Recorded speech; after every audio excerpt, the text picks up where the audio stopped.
I usually don't prep my poems, but this one seems like I want to, so I'm going to.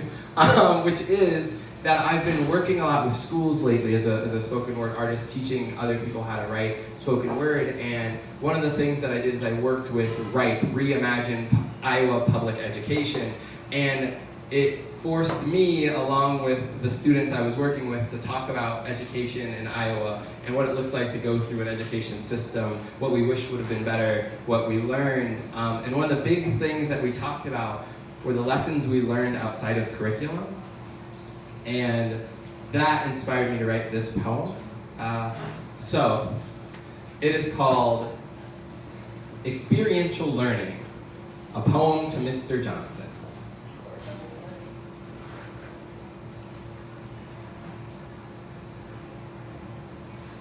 As I look at our political climate and see our president with a white hood, I mean face, using words as weapons and power as a plaything, I think back to when I learned about the US government. I was only in the 9th grade, more worried about the girl I'd be assigned to sit by or the length of the lunch line. But you, Mr. Johnson, were dedicated to teaching. You decided 3 months into the semester that I was going to learn today. So when you saw me settled with my collection of colorful pins, filling in the cracks of your lecture with my own creative connections, you couldn't condone such behavior.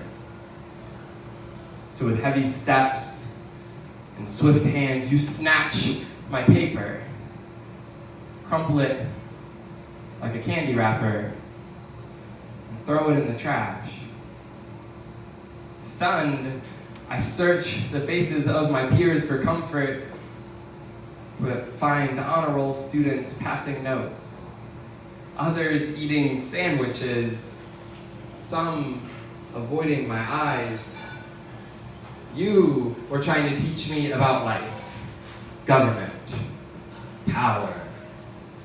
I'm expected to keep all of my color inside the lines, sit down and listen because you make all the rules and there are few people that will stand up to you. After class, I went to my next, found home in a trombone section, a jazz selection playing, and you appear.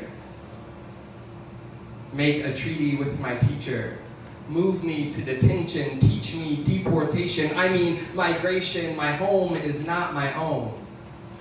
Just a place for you to point me to. I served my time in a silent room, accompanied by outlaws. The company feels familiar. Black and brown faces forced to feel space without sound, without speech. Learn policy can reach down my throat and hold each note hostage. Learn the value of voice and its vulnerability. A guidance counselor tried to save me. Said you shouldn't be allowed to target me. Said you should be impeached, I mean fired, but she couldn't make it happen, and you had the right friends in high places. See, it's all about who you know. By the end of the day, you called for a conference.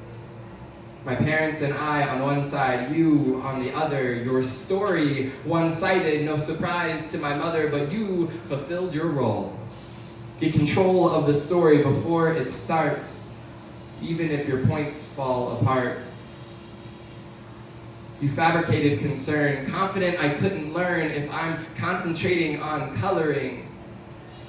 My mind would be too busy, and you know what's best for me. It's important that I remember that you know my body better than me. See, even though I got a C- in your class, I still managed to learn all your lessons. And now, when I look at the TV, I can see tyranny tucked under his tongue. Notice the sound of a stomach's growl for power, my freedom reflected in his eyes. My peers seem surprised. I can think is, class is in session. Thank you.